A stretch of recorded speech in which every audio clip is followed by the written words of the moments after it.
The road to Elm Creek seemed endless. The orange cornfields stretching along the highway moved slowly, as if the land itself did not want to let the traveler go. The sky was thick gray, covered with heavy clouds that hinted at rain. The wind kicked up dust from the ground, throwing it in her face. Claire Lawson sat in her old sedan, gripping the steering wheel a little harder than necessary. She felt the nervous tension that had been building since she received the mysterious letter. The paper was yellowed and thin, like an old man's skin. There were only a few lines on it. Asterisk, come to Elm Creek. If you want to know the truth, find the scarecrow.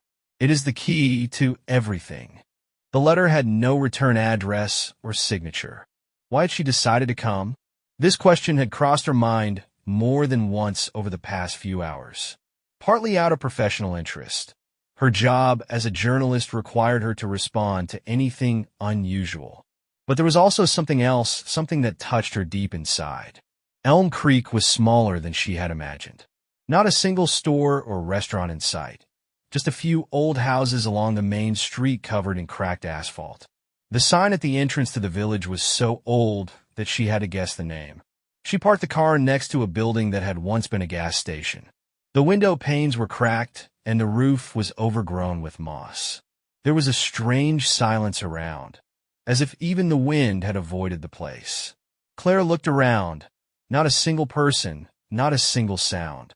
Only crows somewhere in the field. A smell caught her attention, a sweet, putrid odor. It came from the direction of the wide cornfield. She went off the road, making her way between the dry stalks. And then she saw it. An old scarecrow stood in the middle of the field, stooped and unsteady like a ghost. Its burlap head was attached to a cross, and its eyes looked like two black holes cut out carelessly. His clothes hung in tatters, like the remains of an old blanket that had rotted in the rain. But there was something strange about this image, something not quite right.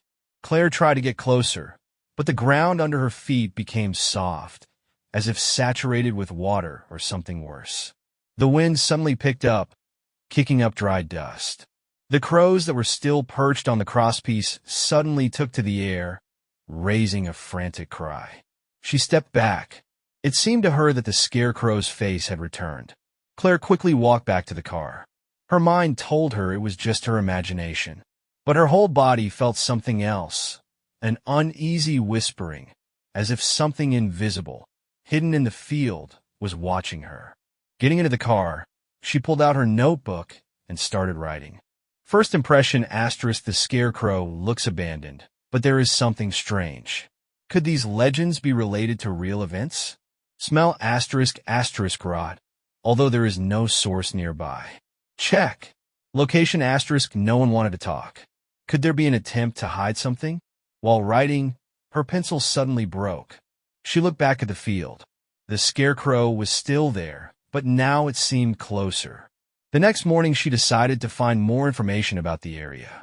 Claire visited the only library, a small, dusty room in the city council building. There were no computers, only old newspapers. She quickly came across an article from 1978, The Mysterious Disappearance of a Young Man in Simon's Field. The article stated that the man's body was found next to a scarecrow, but the cause of death remained unknown. The village had never made it public, and it was written off as an accident. The further she read, the more similar stories she found. Disappeared farmers, young workers, even children. All the cases came down to one, placed the same field where the scarecrow stood. The mystical guardian of the fields, as one article called him, maintains order by punishing criminals. The legend became part of the village's culture. Claire began to suspect that it was not just a fairy tale. That night, Claire went to the field again. She took a flashlight and a tape recorder. The cracked paths led her to the scarecrow, which now seemed even bigger and more terrifying. As she was recording, she heard something unusual. Not the sound of her footsteps or the rustling of the leaves, but something deeper, like a soft moan from the ground. She leaned closer to the base of the scarecrow and saw old footprints from the ground that had been dug up. It looked like a grave, recently dug and abandoned. She could hear the crows crying and knew that there was more to this place than meets the eye. Claire spent the rest of the night in a rented house on the edge of the village, but sleep never came. She sat at the table, looking through the notes and photographs taken near the scarecrow. In the pictures, everything looked familiar. The scarecrow stood motionless, crows circled over the field. But in one shot, she noticed something strange. In the background, between the stalks of corn, she could make out a human figure. Was it just a coincidence, a reflection of a branch, or a play of light? But her heart told her otherwise. Something about this village was not what it seemed. The morning began with a thick fog enveloping Elm Creek, making it look even more isolated. Claire headed to a local coffee shop to observe the inhabitants. Her goal was to find someone who could tell her more about the legend, but everyone avoided her gaze. Sitting at a table by the window, she finally spotted an old man. His clothes were shabby and his skin was covered with wrinkles, but his eyes betrayed alertness and a sharp mind. He was sitting off to the side, leisurely drinking coffee and looking out the window at the people bustling about on the street. Claire came over and sat down cautiously next to him. "You're new," he said after a long pause, not even turning to her. She did not object. "It seems you know more than you're willing to say." The old man smiled. It was a crooked smile, with no warmth in it. "Have you come for the legends? People are always looking for things that are better left alone." He explained briefly. The scarecrow was part of the village's history long before he was born. The guardian of the fields, as he was called, appeared when the founders of the village were fighting famine and plague. The scarecrow was supposedly protecting the harvest, but it was always associated with casualties. The old man suddenly stopped and added, almost in a whisper, "Do you know why no one touches it? Because those who touched it never came back." The old man's words left a heavy residue in Claire's mind. But instead of giving up, they only pushed her to continue. She went to a local church that also had an archive. A small room with old books and yellowed papers was the perfect place to dig up history. Claire found several records of the mysterious disappearances the old man had talked about. They were scattered over different decades, but they all had one thing in common. All the victims were last seen near a field where a scarecrow stood. She was most impressed by the record from 1923. It was about a family trying to leave Elm Creek after their son went missing.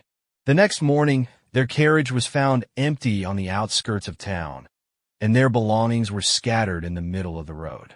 None of the family members had shown up again. She noticed another disturbing detail. A shadowy figure was present in every disappearance. A tall man in a hat, or an unclear silhouette near a scarecrow. It seemed fictitious, but the number of references made Claire doubt it was a coincidence. The next night, she went to the field again. This time, she was accompanied by an unexplained feeling that someone was watching her.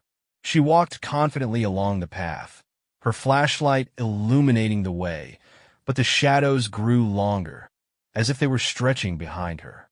As she approached the scarecrow, Claire pulled out her camera. She wanted to capture every detail.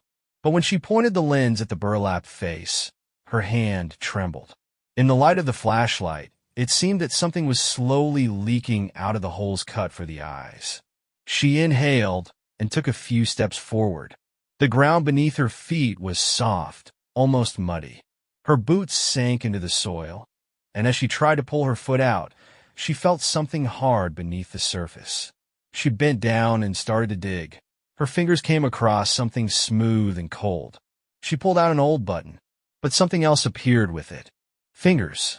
Human fingers, wrinkled and gray, like a body that had been underground for decades. Claire jumped back, falling on her back. The flashlight dropped from her hand, and she was left in the dark. Panic gripped her, but she could feel something moving nearby. The rustling of straw and a sound like heavy footsteps came closer and closer. Claire gathered the remnants of her courage, got up, and ran to the road. Her breathing was ragged, but she kept going. It seemed like shadows were following her, but when she turned around, there was no one behind her. When she reached the car, she started the engine and drove out onto the main highway, trying to collect her thoughts. Her camera was left in the field, but she managed to take the button with her. With trembling hands, she put it on the seat next to her and drove off in the direction of the city council. One thing was clear. The legend of the field watchman was more real than she wanted to believe. She needed to find more answers, but now she realized that it would be much more dangerous than she had ever imagined. Claire couldn't shake the feeling that she was being watched. After she returned from the field, strange things began to happen in the house. At night, she would hear creaks as if someone was walking in the next room. The shadows outside the window, which at first glance appeared to be tree branches, seemed too much like human figures. It was hard for her to decide whether this was just the result of nervous tension or whether something had actually become real. The button she found in the field was haunting her. Its shape and texture resembled something old-fashioned, from another era. Under the microscope she had found in the town library, she could see tiny scratches on its surface, as if it had been pulled off someone's clothes by force. The next day, Claire decided to talk to the old man again at the coffee shop. She found him at the same table where he had been sitting earlier. His face was serious this time, and he didn't even say hello. When she put a button in front of him, his hand twitched and his eyes narrowed. "Get it away from me," he snarled. "It's none of your business." But Claire didn't give up. "It's a button from the field. I think it belonged to one of the missing people. Tell me what you know." The old man stood up abruptly, throwing a few coins on the table. "Listen, girl. Some things are better left untouched. People here are afraid for a reason. If you keep digging, you'll be next." He left her alone, but his words only spurred Claire to action. She went to the city council to find any official documents that might reveal the truth. In a dark corner of the archive, she found an old map of the village. All the fields were marked on it, including the one where the scarecrow stood. Next to this field was an inscription in red ink. Asterisk, cursed place. Do not touch. Even more interesting was the record of a court hearing in 1912. It was about farmers who accused each other of the disappearance of a young girl. The case was closed due to lack of evidence, but the last paragraph of the report was extremely strange. Asterisk, the accused claimed that the culprit was the field watchman. The court found these words inappropriate for consideration. That night Claire could not sleep. Her house seemed to breathe with her. The creaking of the boards became so loud that she decided to check it out. With a flashlight in hand, she went through every room. There was nothing, but when she returned to her room, she saw something that stopped her heart. The button she had left on the table was now lying on her bed pillow. Her fingers trembled, but she forced herself to pick it up. Underneath, it was a note written in shaky handwriting. Asterisk, the field takes its own. The next morning was filled with a sense of inevitability.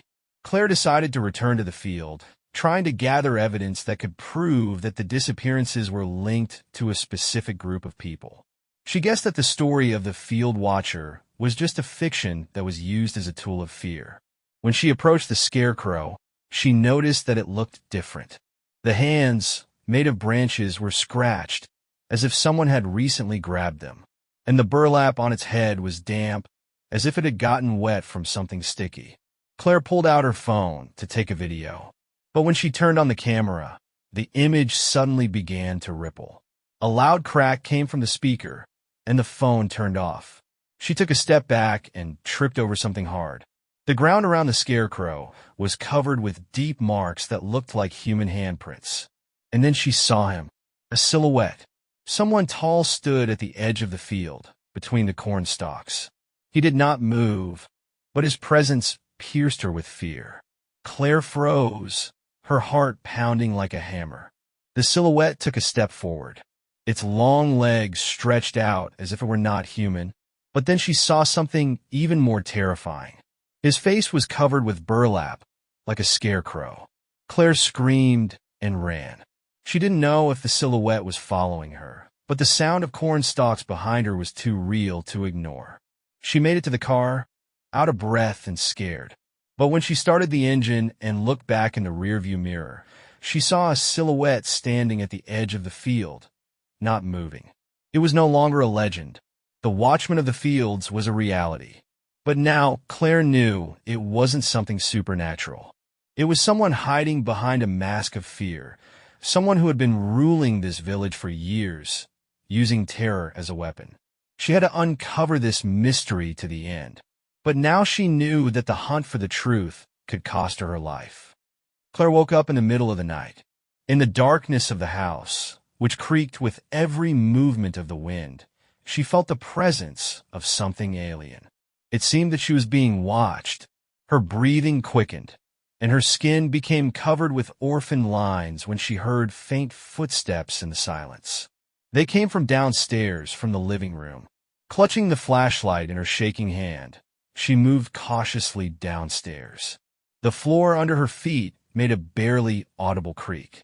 In the center of the room, next to her belongings, was a doll made of straw and fabric, similar to the scarecrow she had seen in the field. With trembling fingers, she leaned toward it. A note was taped to the doll's chest. "You are going too far." Cold sweat trickled down her back. Someone had broken into the house. This is no longer a legend, but a real threat. The next day, Claire returned to the city library. In the dusty archives, she searched for names related to the history of the village. From the piles of documents, she managed to piece together the history of the influential Reynolds family. They own a large part of the land and maintained order in the village through fear.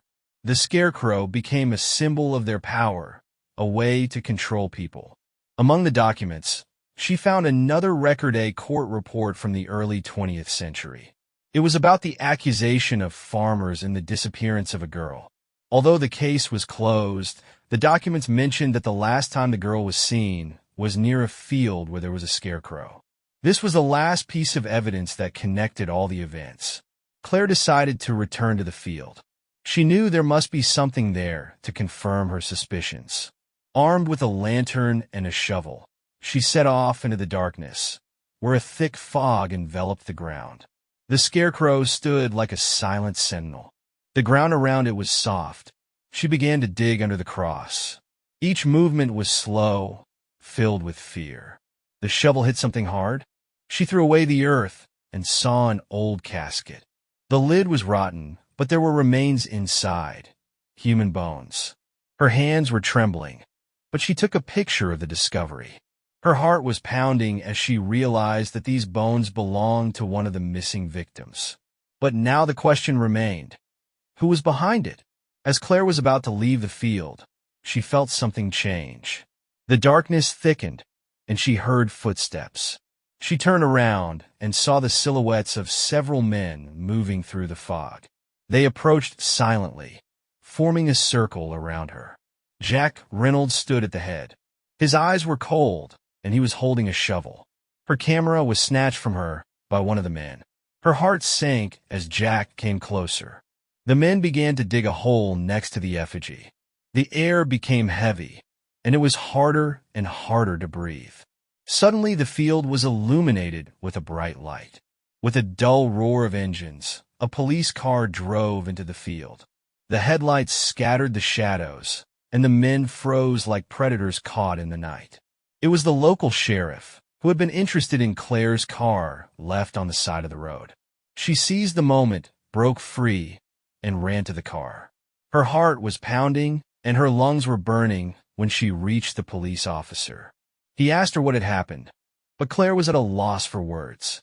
She just pointed at the men in the field, but they had already begun to dissolve into the fog, leaving only a silent effigy. That night, she left the village, but the fear remained with her. She managed to escape, but the truth she discovered was even more terrifying. Her discoveries could change everything, but she knew that going back to Elm Creek could cost her life. Claire did not return home that night. She stayed in a cheap motel outside the village, trying to collect her thoughts. She couldn't shake the image of the shadows that had chased her across the field. Her discovery, the bones under the scarecrow, was irrefutable proof. But it wasn't enough to expose Jack Reynolds and his men. On the table in front of her was a camera that she managed to take back. The pictures taken on the field were blurry, but clear enough to show the pit and the remains. Claire knew this was only the beginning. Those behind these disappearances would not leave her alone. Morning brought a silence that was too loud. She could feel every nerve in her body tightening as she started the car. She had to get to the city to hand over the materials she had collected to her editor and the police. There were no other cars on the highway, only long, straight roads through empty fields. She held the wheel, expecting something to happen at any moment. The feeling of danger was so strong that she kept looking in the rearview mirror. On the horizon, far from the road, she saw a familiar field and the silhouette of a scarecrow. Even at that distance, it looked like a living being watching her. A few hours later, she arrived in the city. The police station was her first stop. Claire handed over photos, recordings, and her notes, insisting that an investigation was needed. The officers were skeptical at first, but when they saw the photos and the description of the findings, the atmosphere changed. Claire left the police station relieved, but one thought kept running through her mind. Would this evidence be enough to convict the Reynolds? The next few days were spent waiting. Claire stayed in town, following the news from Elm Creek. She was afraid to return home, realizing that she was now a target. A few days later, the local newspaper ran an article about her investigation. It mentioned the legends of the scarecrow, the remains found, and how the village had been hiding the truth for years. No names were mentioned, but it was clear to everyone who was behind it. But in the morning, when she opened her email, an unsigned message was waiting for her. Asterisk, you made a mistake. Claire returned to her home a few weeks later. She hoped it was over, but even within the familiar walls, she did not feel safe. All the curtains were closed tightly, and every sound seemed suspicious. One evening, when sleep was beginning to envelop her, she heard something at the door. A barely audible rustle, as if someone had left something on the threshold. She got up, cautiously opening the door. On the threshold was a straw doll, an exact replica of the one she had found in the house in Elm Creek. A note was sewn to its chest. Asterisk, we are always here for you. Claire froze, feeling fear envelop her completely. She looked around, but saw nothing suspicious. But her heart already knew the truth. The story was not over. The last scene, she returns to the house and closes the door tightly. Outside the window, among the shadows, she can see a figure that looks like a scarecrow. Its head is tilted to the side, and its eyes are gaping with emptiness. Is it over?